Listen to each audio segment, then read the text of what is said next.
So my name's Ben-Tovim. I'm an arts and cultural producer, so I work a lot with artists and with festivals and cultural infrastructure.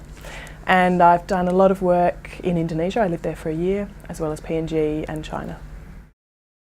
An arts producer, I would say, is really about the link between the artists and all of the infrastructure that makes their artwork happen. So I work with performing arts predominantly, and I do a lot of work with festivals and organisations spanning development of work, marketing of work, finding funding, actually making shows happen. So putting projects on, essentially, is what I do. I lived in Indonesia for a year and I was there on a residency program working with a number of different arts organisations. And I think one of the most exciting things that I did there was that I worked with a local dance company, an Indonesian dance company, who were based in a city that had been recently affected by a very large earthquake. So I travelled to that city and I worked with that company on trying to find them a new space for them to build a cultural centre. A lot of the city was in ruins, and they really didn't have any cultural infrastructure, so I worked with them on a plan and a design for a cultural centre which has recently been funded by the Australian Embassy and is now being built. So that was a really exciting and a really kind of gratifying thing to be doing. I first went to Papua New Guinea about 3 years ago. I'd never been before, but I was working with an Australian Papuan artist who got commissioned to make a big project, a music project for the festival.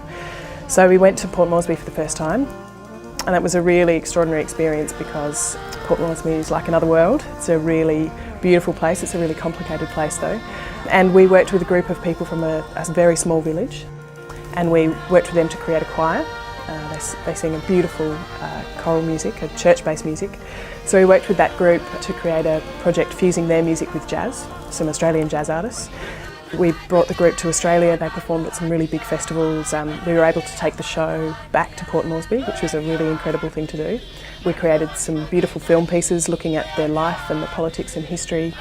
And that project is now an ongoing collaboration between artists from Papua New Guinea and Australia, and is sort of a really amazing insight into a culture and a music and a world which was something that was new to me but is incredibly beautiful and our neighbours really, something that a lot of us don't really know very much about.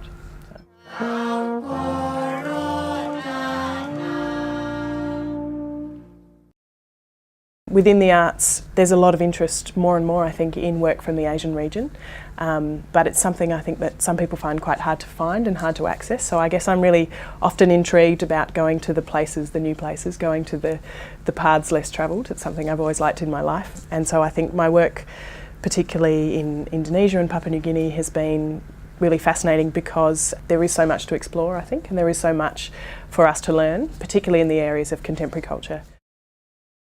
Having a focus on Asia and having a knowledge and an interest in Asia has been a huge advantage in my career. I think it's enabled me to become involved in projects that are quite unique and to really opened up pathways into different areas of my work that wouldn't have been accessible, I think, if I didn't have that particular focus.